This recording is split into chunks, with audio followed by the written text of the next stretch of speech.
My name is Ryan, and in this series I'm exploring China with my girlfriend Emma. In this episode we are going to go in depth about our off the beaten track experience at the Chaka Salt Lake, covering everything from costs to getting there and what to expect from the lake itself. If there's anything you're particularly interested in, head down to the description where you'll find some subject headings next to time codes so you can skip to the part of the video that interests you the most.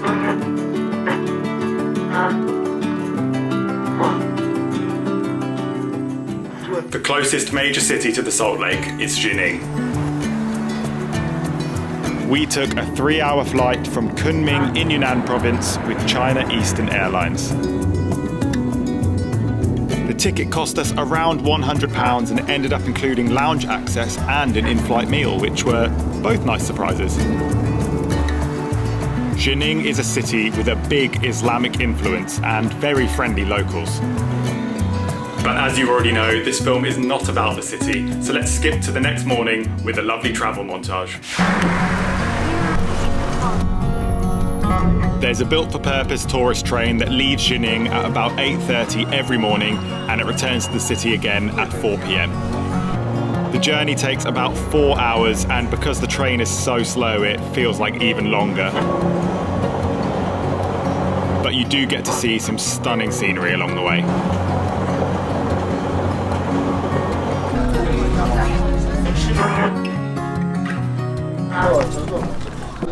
And 4 hours later, we've made it to Chaka.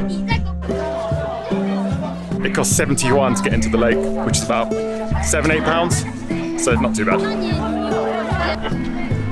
One of the first things you notice when you arrive at the lake is that there's a lot of people wearing red, and as soon as you get off the train you'll be bombarded with people trying to sell you red hats, red scarves, red t-shirts, red dresses, basically any item of clothing in red. It's a great colour to stand out against the blue backdrop of the water, so you can really pop out in photos.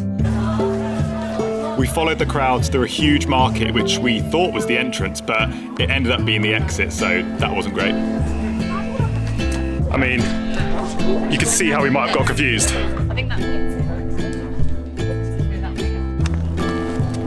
Okay, here we are, about to get our first proper look at the lake. Before we get into it, I do want to say that the Salt Lake is absolutely stunning, but postcard shots of the peaceful water like this are pretty hard to come by.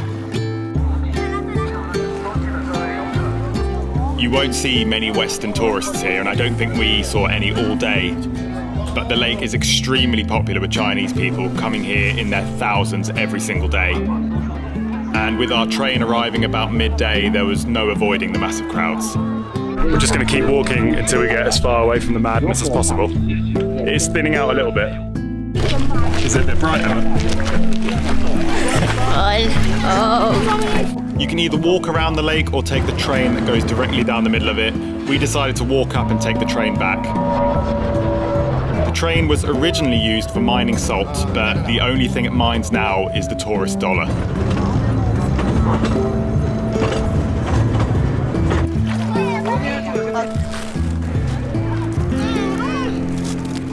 We're going in.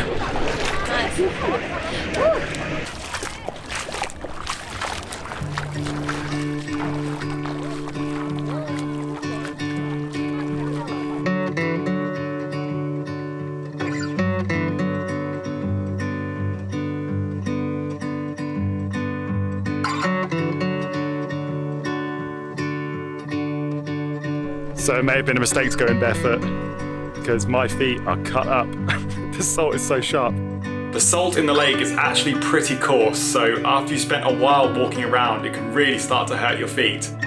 If you've got any waterproof socks or diving socks, I really recommend you bring them along with you. But to be honest, that is the least of Chaka's problems. In 2016, the lake was completely shut down due to the effects of over-tourism.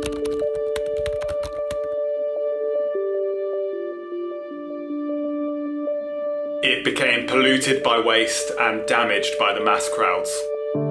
And I can't help but feel that this is doomed to happen again. I know that I'm also a tourist and therefore I'm a part of the problem. This place clearly makes a lot of money from visitors, but at some point there may need to be a big decision made to protect the beauty of the area. And to be fair, there were some sections that were completely fenced off from visitors, but there may have to be more than that. In the end, I left Chaka with mixed feelings. It's a long way to come by train, and the return timings don't leave you with a whole lot of time to explore. If I were to visit again, I'd probably look into either a private transfer or even staying in Chaka town so I can get into the lake in the morning or the evening when there's less people. Sometimes an amazing place can be a less than amazing experience. But that doesn't mean it will be the same for you if you take a trip there. I just hope that they can find a balance between making all the money from the tourists and protecting the natural beauty of the area. Thank you so much for watching this film. If you liked it, make sure you subscribe to the channel and leave a like on this video. It's the best thing you can do to help support what I'm doing with this channel.